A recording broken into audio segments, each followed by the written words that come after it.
Right,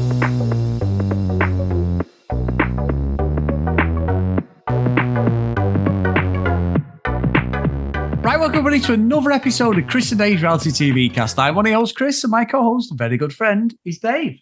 Hey there, Chris, and hello to our listeners out there. Welcome to Chris and Dave's Reality TV Cast. We are covering Love Island UK Season 10, Episodes 21 and 22. Now, Chris, where would you like to start today?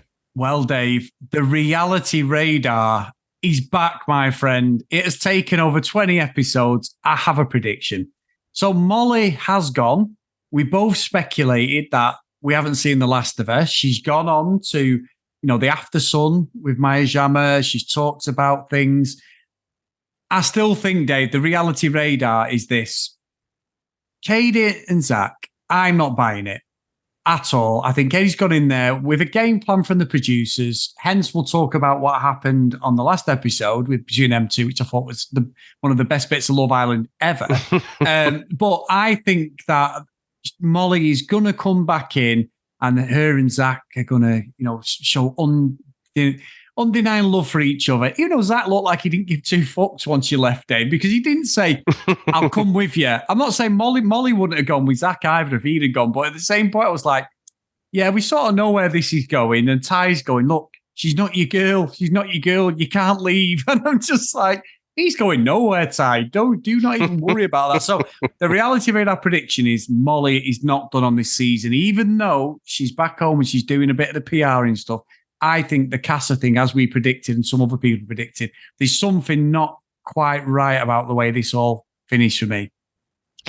Yeah, I don't know if it's going to be a Casa Amor thing, but there's definitely more to the story, isn't there? And I think on Friday we were saying that, both of us were saying that, she'll probably wander off to another date or something. And then on Sunday, I think the pictures started to break, didn't they, of showing her at the airport. And it's like, oh, fucking hell, they're really committing to this ruse, aren't they? And then she appears on After Sun, and I'm like, yeah, she's going to go back.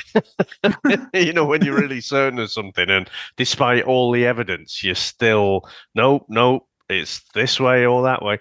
So, yeah, it does appear like it was just a bit of a shocking dumping there, but I still think there is something. There's something going on behind the scenes. This isn't a precedent that we're just going to suddenly see. For a little while, it was kind of Molly Island, wasn't it? And then, she was the focus of their attention for a while, and I just don't buy that they would, because ultimately they can play fast and loose with the rules, can't they?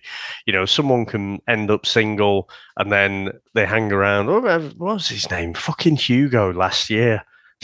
Just hung around for almost the entire fucking season and did nothing. So they just decide that there are no actual rules to this. But, to all intents and purposes, it does seem like she's off. And I have to say, I did watch a little bit of After Sun, and when she's on there, it's like, are you going to wait for her? Yeah. Audience, do you think Zach will wait? And like the panel and everything, and everyone's like, nah, not a chance. And I agree with them. I just think Zach has shown absolutely nothing that he's really that into Molly. So I was never buying it. And then, of course, it looks like he's kind of trying to chase after Katie, and fucking Mitch there, old sniffer. I tell you, Chris, he's playing the fucking long game, he is, because he's thinking, right, if I could get Zach, to couple up with Katie when I get out, I'm going to chase down Molly and see if I can rekindle things. I swear that is his long game, because he's fucking, I don't know why he doesn't get called out more for his like blunt, clumsy, ham-fisted fucking manipulation. He's just, I said the other day, I kind of flip-flop. He's a bit funny sometimes, but his constant fucking shit stirring, it does great after a while. Yeah, and it's funny actually, Dave, because he reminded me of David Brent. He was a bit there later, and I know that I'm trying to jump too far, but when Mehdi and Whitney had that disagreement, and he appears from nowhere, it was perfect timing for him to go and get the guitar. He just reminded me of David Brent. He came into shot perfectly, like he'd been waiting at the side for them to have a fallout and for him just to. And even Whitney's like, don't come over being messy, Mitch. Please don't. Like just to say, fuck off and leave me alone. I don't need to listen to your shit. So, yeah, he's there like a bad smell. And I don't think he offers anything, does he? I mean, he was saying when Molly, oh, yeah, I'm gutted. She's gone. Oh, yeah, of course you are, mate. Really? No, you're not. What a load of bullshit. You've tried it on with all sorts of girls in there to stay in the fucking villa. It just, yeah, he's a fucking ridiculous character, Dave, but someone who I sort of quite enjoy watching because he's just an absolute buffoon at times. It's just like, he's so ridiculous. Like you said, great word actually for him, clumsy. He's very clumsy in his delivery and everything he does. That's probably a great description of his time in the Love Island villa. Yeah, he thinks he's like Littlefinger. He thinks he's like doing all this clever manipulation behind the scenes and whatever, but it doesn't come across that way at all. I think he'll be one of the ones that the producers will keep around for a while because he does shit stir. But, as you've said there, he sort of offers nothing. You don't really see him having a connection with anyone other than Zach, who, suddenly they're fucking besties. Yeah, it's bollocks, that, wasn't it? Absolute bollocks. But I tell you what, David, talk about besties, ex-besties. I know we talked about this off podcast and we had a little bit of a disagreement on this, but where do you stand with Ty and Ella? Because Ella is pissing me off because she keeps going back to him. But Ty, some of the stuff, I missed the game. And it's like, and she still goes back to him no matter what he says or does. And I'm getting frustrated with her, but I'm like, I think he's treating her so poorly. And it's like, he knows he's got her there. And every time someone new comes in, like Katie and all that, he's chatting to her. And then Ella has a go at him. And then he's like, yeah. And that's what he'd come up with, I missed the game stuff. But yet they still want on a date together. And I'm like, and she's like over the moon to the girls. 1 minute she's crying, saying like, he's a fucking wanker. Why does he do this to me? I'm there in front of him. Why is he doing this? And I think she's right to be upset. Next minute, though, Dave, she loses all respect for me because she goes on the date, comes back like they're getting fucking married. And he's like, yeah, I've shut myself off. What? Until the next bombshell comes in, Ty. Really? What a fucking pair of bellends, Dave, I've got to say. I agree with the last bit. I do think there is a nuance to how we see this because for me, I do think Ty has been transparent. He's not at any point, he's not said like, oh, I've only got eyes for you. And, it doesn't matter who comes in. And then does the exact opposite, when someone comes in, he's chasing after them. No. And what was annoying me in last night's episode in particular, I mean, talking about Mitch being clumsy, the whole fucking I missed the game thing, it was like, oh, did you hear yourself when you said that? It was very, very poor, I thought. But all along the way, he's not really been deceptive about how he feels. And then he's almost saying that, give it a bit more time and I might get there. And then she's quizzing him like, well, what will change, tomorrow? What will change from now to tomorrow that would be different to make you want to close off then? And it's like, you've been in there for a fucking few weeks and you're wanting to settle down with a mortgage. I just, for me, she's too intense. And he's been transparent about, being open and stuff like that. But for me, the whole closing yourself off thing, that was pressure coming from her onto him. And then he was sort of pressured. It reminds me a little bit, Chris, of Curtis and Amy, right? And I tell you what, I don't think this will end well. And I'm fucking here for it. I do think it lays more at Ty's door. I've got to disagree there. However, Dave, I've got to say, the one thing that would probably why this thing with Ella is she actually looks like she's probably the only contestant ever to come in Love Island who actually wants to find love. Genuinely, it's like she's quite naive in the way she delivers some of the stuff, like the way he's treating her. And I do think there is a little bit of truth what you're saying. It's sort of like, have you ever watched the show? Because she does. Every time I watch it, I'm like, Ella, this is not the show for you to find someone who you truly love. A bit like what Leah did a few episodes ago, crying. And it's like, so obviously all relationships have failed. First thing you do, let's go on Love Island, because that makes perfect sense. Not to hurt you, break your heart again. Let's go on national TV. So I think it does come across that. I think she might like the fame side of it, whatever. But I think as this has gone on, it's like she wants a connection, and it's almost like everyone else is going, you do know this is Love Island, and people just split up randomly unless they think they've got a shot at the OK magazine deals afterwards and all that stuff. So, yeah, there could be truth in that, Dave, but I just think his delivery is poor at times, and he's just there to be with the guys and just have a bit of a thingy. So when he said he was cut off after that date, I was like, yeah, we'll see the next episode, pal, because I'm not believing that for a minute.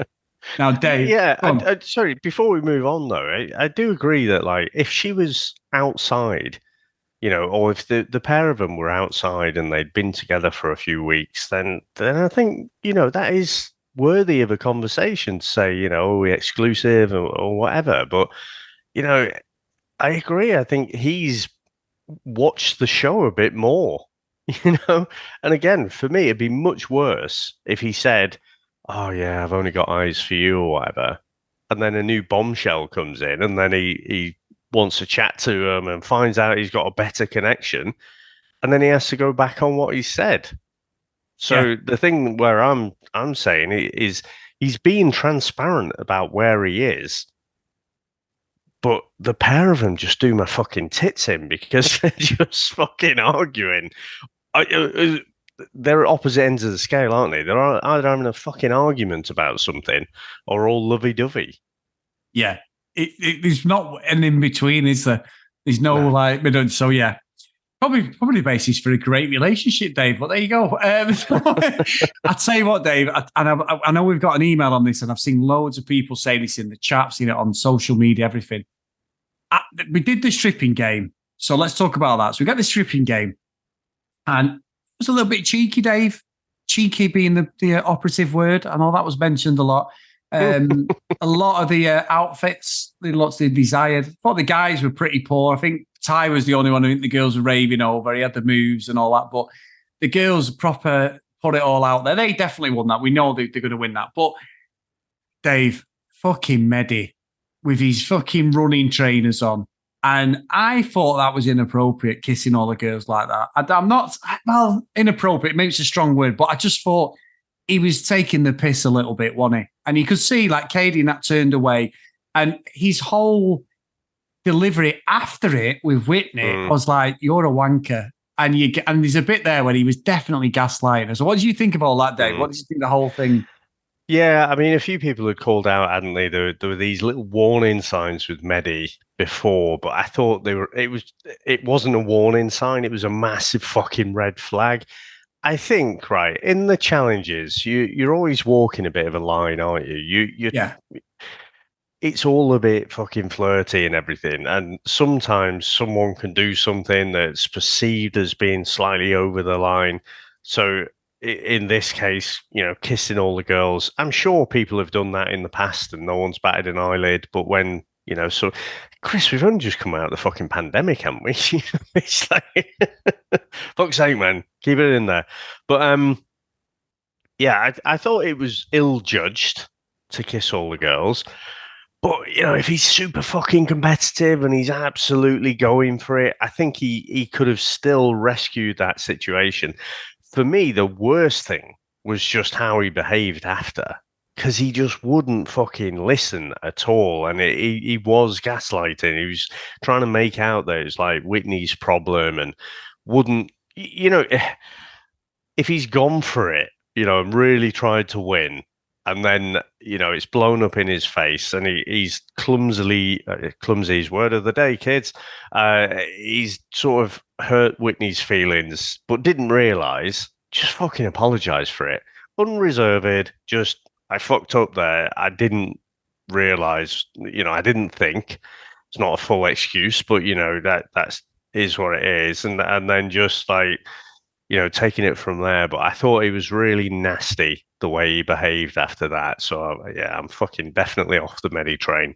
100%. I agree completely with that. It's just his delivery was wrong, blaming her, and she wasn't happy. And then he saw his ass with her after he kissed all the girls, and he's like, you need to have a think about what. And I'm like, wow, what a prick. What a prick. So, yeah, there's some big red flags, which initially I didn't really see, Dave, but a lot of people have seen it. And unfortunately, what happens with what I find interesting, and it's really nice people share this, on social media or wherever it is, on our format and so on the platform, is that they've been in relationships with people like this, men and women, and you can see it straight away. So it does bring back that sort of, oh no, I can see where this is going straight away. And they called it from the start, and they've been right. He's not a nice guy for me at all. And when who the fuck's dressing him, Dave? Fucking man at CNA from 1975. He looks like a right bellend, doesn't he? He looks like he's going to play fucking golf. He's retired and he's like mid-60s or something, the dick. Not that we can retire in mid-60s, Dave. Maybe late 60s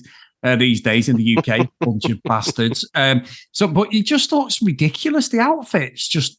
He's supposed to be 22. I mean, he looks about 40, let's be honest. But the outfits just do not suit him at all. He looks like a right knobhead. Yeah, eBay pre-loved. But I wonder if he gets a choice with that. I don't know. He's French, and he a bit off, kind of maybe the fashion of what we're used to. But he can dress himself how he wants. But it doesn't change the fact he's been a bit of a prick. He's a prick, yeah. Now, Dave, before we talk about the main thing, actually, I've got a big problem this season with Ian Sterling. I think he's been shocking. I've had nothing that's really stood out where I think he's funny. He might get better, but I don't think he's been on form for a couple of seasons now. Some of his lines are just like, oh no. This is like, we're bordering on Christmas cracker jokes at the moment. Has he run out of material? I know it's difficult. It's on every night, but my word, I have really not warmed to in this series at all. Yeah, you know what? I don't think he's really been on it since that season 5. Yeah. I don't think so I remember you and I were talking about it, and you were saying, oh, he really makes the season because he's giving all the commentary and stuff. I was saying, oh, is it like Come Dine With Me? And you were like, it's even better. And it was. He was so funny and just taking the piss out of him. I don't know. I just feel like they need to mix it up a little bit. And when we'd gone round to some of the other countries, so, looked at Love Island USA, looked at Love Island Australia, we're always comparing people to Ian Sterling, aren't we? Yeah. Are they as good as him? Whereas, like, he's not as good as him at the moment. That's a good answer, that. Yeah, that's true. He's like a tribute band of himself. So I don't know if his heart's not in it. He's just sort of, he's doing it because it's an easy gig. But yeah, I don't think he's been on form for sure. I agree. And when I saw before the show started what a day looks like when he records, and he's got a big fuck off Liverpool shirt in the background, Dave, that's put me right off him. Legend, yeah, for you. Not for me. But Dave, the highlight of these episodes has been the Zach attack, who has got no fucking chat. My fucking wardrobe door's got more chat than this guy. I don't see what the attraction is, and I'm still sticking to the fact that Katie's gone in there with an agenda from the producers, Dave, and I also backs it up because she fucking pied him when he went to kiss her. I love that. I absolutely... The way he grabbed the neck I wasn't happy with. He was like, yeah, come here. And she was like, no, you can wait. I'm not saying they might not kiss, but I did... That's when I was thinking, hang on a minute, is she not going to get with him at all? Is this is she going to get with someone else and just bin him off, and she's been told to just, because she's played the game before, do that? I don't know. But that bit for me was brilliant because fucking, as the great Mr. Horrocks would say, Bertie Big Bollocks, Zach, fucking proper knocked down a peg or two. I had to nick your line there, Dave, sorry, but fucking brilliant. Yeah, I'm puzzled, Chris, about what the thing is with Zach, because a few of the girls have gone for him and he's got zero chat at all. Like, he's talking about is like, oh yeah, and like, oh, you make me nervous and this, that, and the other, and there's just nothing to it. There's no actual substance at all. And I remember when he came in, everyone, well, not everyone, but like loads of people saying, oh, a bit disappointed with the bombshell. I don't know. Is it his energy? Is that it? What people are attracted to? The fact that he's tall? I don't know what it is, but I just don't see it. And that was funny. I mean, if Katie had kind of lent in. I think the grabbing the neck thing would have been okay, but it did look a bit ridiculous, didn't it? Yeah, You know, yeah, for the me, way it all yeah. transpired, and it's you could tell what was coming when he was saying, "Oh, you're a bit younger than the girls I tend to go for," because she said something which made me think, oh, she's maybe got a bit of a complex that she's a whole fucking 27, Chris, Yeah. but some of the girls are a lot younger in there. And so he's putting out there, he's sort of setting the bar, that he likes an older woman. And so you could see where all this was going. And then he's trying to save face after that, isn't he? He's trying to say, oh, it makes her sexier, the fact that she knocked me back and stuff. It's like, fuck off. Fucking, I don't know about Bertie Big Bollocks, Bertie Bullshitter. Yeah, fucking brilliant. And on national TV. Fucking brilliant, Dave. Yeah. So let's see how that plays out. But there is still that little whiff of, is this a setup? That's just the fatigue, Dave. And obviously with my 100% record of the reality radar, that's all I'm going to say. Well, you're putting it on the line there, I guess. That what Molly will come in Casa Amor. That's all I'm saying, Dave. You get 2 for 2. It'll be a 3% chance of getting it right. Go on, say it. 1%, less than 1%. I think the words were, David. I've kept you to that for nearly a year now. I don't know, because I kind of feel like they're going to do something with Molly as well. I'll give you 10%. There's a 10% chance that Molly will come into Casa Amor. Right, I'll accept that. So, Dave, we've had another email from Karen. It's a good one. Mehdi needs to go. Hey, Chris and Dave. After last night's episodes, I'm completely off Mehdi. He's the definition of a fake nice guy. Whitney was rightfully pissed off that he kissed every girl in the challenge. And when she addressed it, he calmly to her.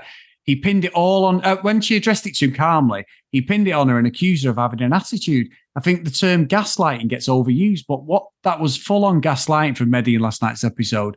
He has shown some signs of controlling behaviour recently, but he overstepped the line with this one. I'd go as far to say I'd rather keep Sammy in the villa than Mehdi. At least Sammy offers entertainment to some degree, despite being a dickhead. Also, FYI, Zach is 26, not 22. So thanks for that, Karen. So, yeah, and I think, as we said before, the consensus has been Mehdi was just completely out of line there, Dave. Let's hope it's an isolated incident. He don't carry on, because he's going to become a very, very unpopular contestant, and quite rightly if he carries on doing this to Whitney. Yeah, and I think it's almost, if I was the producers, I'd be looking at how you engineer him out of there. Because I've got to say, Chris, I mean, what does he actually offer? Lovely lining jumpers. Gives us some good Cliff Richard summer holiday callbacks, I guess. But no, I don't know. I mean, I don't see anything with that couple at all.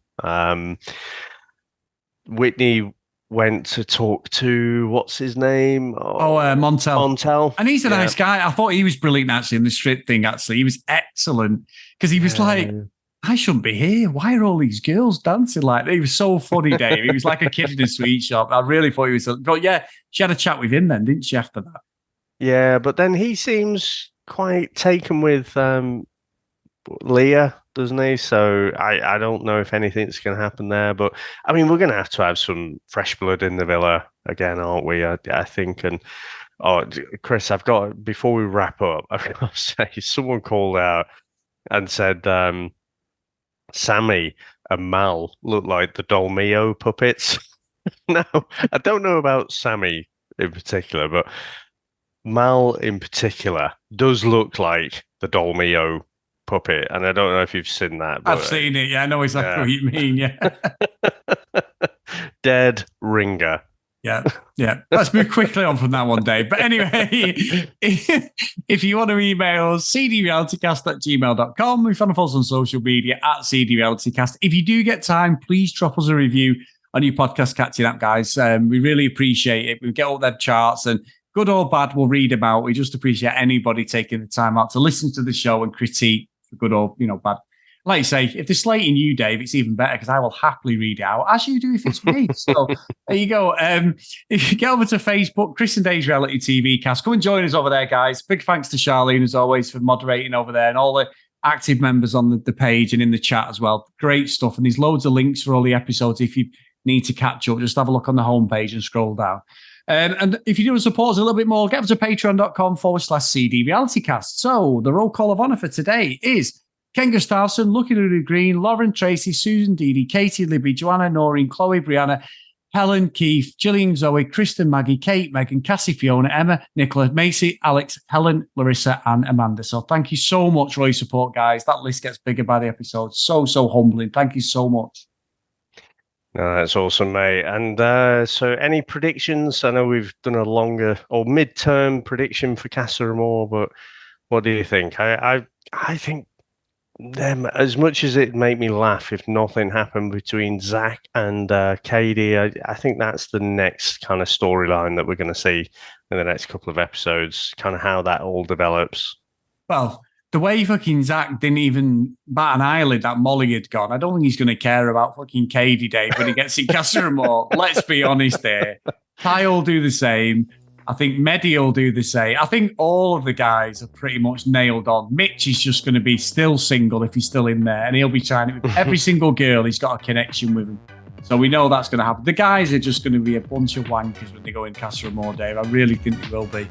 Yeah, very, very much so. Okay, sir. Well, thank you very much. Thanks to all our listeners out there. Thanks to all our supporters, and we'll speak to you next time. Bye.